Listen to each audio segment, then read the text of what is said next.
இவ கொரட்டை வர்றதால இங்கே சரியாக தூங்காமல் ஆஃபீஸில் போய் தூங்கி தூங்கி விழ வேண்டியதாக இருக்குது. இவெல்லாம் என் லைஃபே போச்சு. இதுக்கப்புறம்லாம் பொறுத்துக்க முடியாது. டிவோர்ஸ் பண்ண வேண்டியது தான். தம்பி பொறுப்பேன். இப்படி பார்த்தா உலகத்தில் பாதி பேர் பேச்சுலர் தான் சுற்றிட்டு இருக்கணும். போய் டாக்டர்கிட்ட அழைச்சிட்டு போ பக்கத்தில். அதெல்லாம் கேட்டாச்சுங்க, ஒன்றுமே பண்ண முடியாதுன்னு சொல்லிட்டாங்க. டிவோர்ஸ் தான், வேறு ஆப்ஷனே இல்லை. என்னது, கொரட்டைக்கு ஒன்றுமே பண்ண முடியாதுன்னு சொன்னாரா? யாரோ போலி டாக்டர் பார்த்து ஏமாந்துருக்கேன்னு நினைக்கிறேன். ஓ, நீங்கள் தான் எல்லாம் தெரிஞ்ச டாக்டரா? சரி, என்ன பண்ணலாம் சொல்லுங்கள். சரி, நான் கேட்குறது பதில் சொல்லு. உங்கள் ஒய்ஃபு குண்டாக இருப்பாங்களா? அதெல்லாம் ஒன்றும் இல்லை சார், குண்டெல்லாம் இருக்க மாட்டான், பார்க்குறது நல்லா தான் இருப்பாள். அவங்களுக்கு தொடர்ச்சியான மூக்கடைப்பு பிரச்சனை, இல்லை தொண்டையில் சதை வளர்றது, இல்லை ஏதாவது தொண்டை மூக்கு சம்மந்தமான பிரச்சனை இருக்குதா? அதெல்லாம் எதுவும் இல்லை சார். இருந்தால் தெரிஞ்சிருக்கும் சார். உங்கள் தூக்கத்துக்காகவோ இல்லை மனநலம் சார்ந்தோ இல்லை நரம்பு சம்மந்தமான பிரச்சனைகளுக்கு ஏதாவது மாத்திரை எடுத்துக்கிறாங்களா? இல்லை சார், நீங்கள் என்ன கேட்டாலும் இல்லை சார்.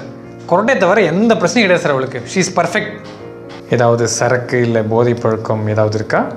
நீங்கள் வேறு சார், அந்த விஷயத்தெலாம் ரொம்ப நல்ல பொண்ணு சார். அவளுக்கு ஸ்கூல்ல இருந்தே இந்த கொரட்டை பிரச்சனை இருந்திருக்கு சார். கல்யாணத்தப்போ தெளிவாக மறைச்சிட்டாங்க. சொல்லியிருந்தால் கல்யாணம் பண்ணியிருக்கவே மாட்டேன்.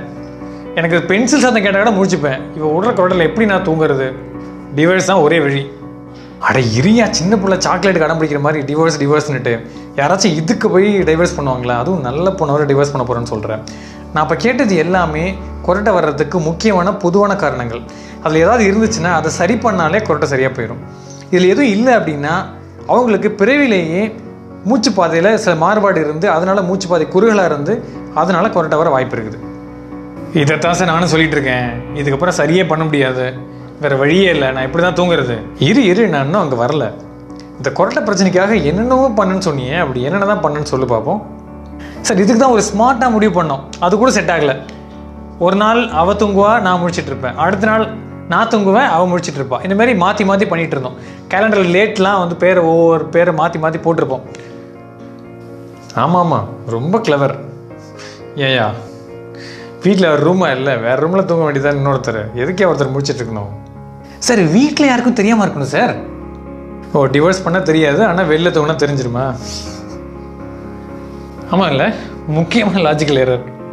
ஏன் அதை நான் பற்றி யோசிக்கலை? நான் காரணம் கிடையாதுப்பா, டேரக்டர் தான். சரி, கொரட்டைக்கு என்னென்னலாம் வழி இருக்குது சொல்லுங்கள். நான் சொல்கிறேன், நல்லா கேட்டுக்கோ. ஃபஸ்ட்டு இவங்களை நுரையீரல் டாக்டர்கிட்டையோ ஸ்லீப் கிளினிக்னு அழைச்சிட்டு போகணும். அங்கே அவங்களுக்கு ஓவர் நைட் ஸ்லீப் ஸ்டடி பண்ணுவாங்க. பாலிசோம்னோகிராஃபின்னு சொல்லுவாங்க. ஓவர் நைட் உன்னோட குவாலிட்டி ஆஃப் ஸ்லீப் எப்படி இருக்குன்னு பார்ப்பாங்க. பிரெயின் உள்ள வேவ்ஸ் வச்சு பார்ப்பாங்க. ஓவர் நைட் வந்து oxygen level, carbon di oxide லெவலில் வந்து பிளட்டில் எப்படி ஏறுது இறங்குதுன்னு பார்ப்பாங்க. முக்கியமாக மூச்சு விடுறது கரெக்ட் எப்படி இருக்குன்னு பார்ப்பாங்க. ஏன்னா கொரட்டை வர நிறைய பேருக்கு பார்த்தீங்கன்னா நடுவில் ஃபியூ செகண்ட்ஸ் வந்து மூச்சு நின்று போயிடும். அதுக்கு பேர் ஓஎஸ்ஏன்னு சொல்லுவோம், அப்ஸ்ட்ரக்டிவ் ஸ்லீப் அப்னியான்னு சொல்லுவோம். அந்த மாதிரி இருந்துச்சுன்னா அவங்களுக்கு வருங்காலத்தில் மாரடைப்பு வர்றதுக்கோ, ப்ரெஷர் வர்றதுக்கோ, மன அழுத்தம் வர்றதுக்கோ, இல்லை உடல் சோர்வு வர்றதுக்கோ, இல்லை ஃபெர்டிலிட்டி சம்மந்தமான பிரச்சனை வர்றதுக்கோ வாய்ப்புகள் அதிகம். அதுக்கப்புறம் ஸ்னோரிங் குறைக்கிறதுக்கு சில டிவைசஸ்லாம் இருக்குது. மூக்கில் போடுற மாதிரி இருக்குது, வாயில் போடுற மாதிரி இருக்குது. அது உங்களுக்கு செட் ஆகுதோ அதை ப்ரிஸ்கிரைப் பண்ணுவாங்க.